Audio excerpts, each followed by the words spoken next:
Hello बच्चों, आज हम क्लास 12th में फिजिक्स के इम्पोर्टेंट न्यूमेरिकल करेंगे जो बोर्ड एग्ज़ाम में बार बार आते रहते हैं। ठीक है, एक चीज़ ध्यान रखिए, मैं आपको विद कॉन्सेप्ट के साथ क्वेश्चन को हल करूँगा। बेशक वीडियो लंबी हो जाए, ठीक है, आपका बिल्कुल कॉन्सेप्ट क्लियर ना हो तब भी आपको सवाल प्रॉपर समझ में आएगा। ठीक है, देखिए आपको एक सवाल दे रखा है, पढ़िए ध्यान से। क्या है?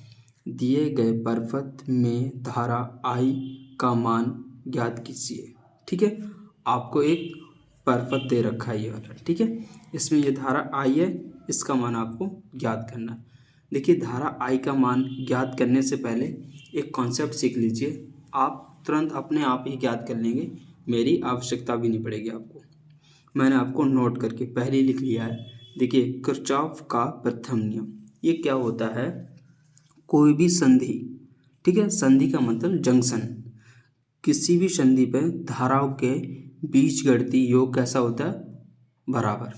देखिए, ये एक संधि दे रखी है, जैसे रेलवे स्टेशन होता है, उस पर ट्रेन आती है, वहीं से जाती भी है, तो वो क्या कहलाता है? संधि कही है उससे समझिए संधि। ठीक है, ऐसे क्या होता है, यहाँ से ये वाली धारा आ रही है और ये वाली धारा जा रही है। ठीक है, तो किरचॉफ का प्रथम नियम भी याद हो जाएगा आपको।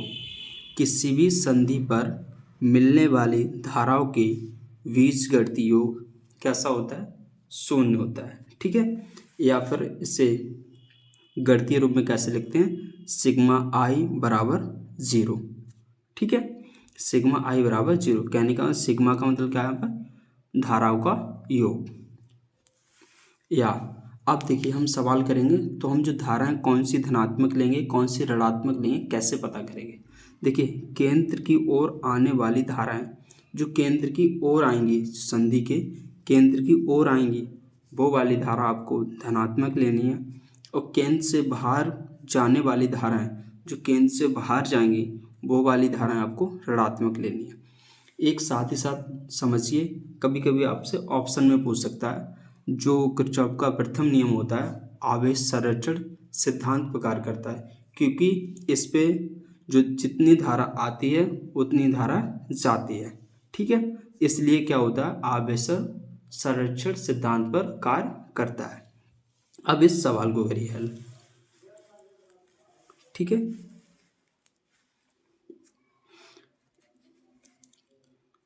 क्या करेंगे? सॉल्यूशन। अब देखिए, ये संधि की ओर आ रही है, इसका मतलब क्या है? संधि की ओर आ रही है, तो आई आपको कैसी लेनी है? प्लस की ले ली मैंने।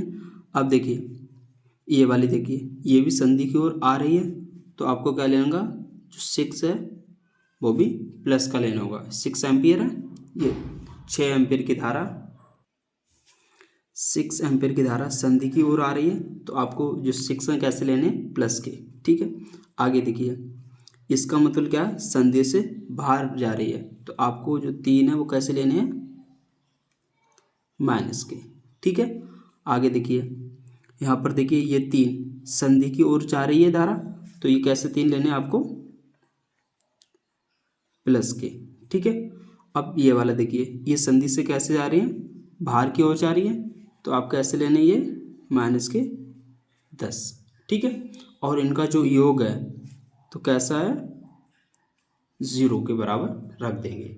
ठीक है, अब देखिए, आई देखिए, 6 प्लस के हैं, 3 प्लस के हैं, कितने हो जाएंगे?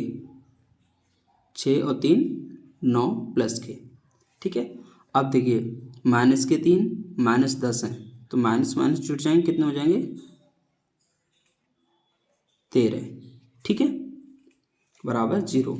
अब देखिए, आई 9 प्लस के माइनस के 13, अब देखिए कितने बचेंगे? 9 प्लस के माइनस के 13। देखिए, माइनस के ज़्यादा हैं और प्लस के 9 कम है, तो किसके बचेंगे? माइनस के 4 बराबर 0। ठीक है, ये माइनस के बराबर के उधर जाएंगे तो कैसे हो जाएंगे? प्लस के। ठीक है, आई का मान कितना आया? 4 एम्पियर। ये आपका आंसर हो गया।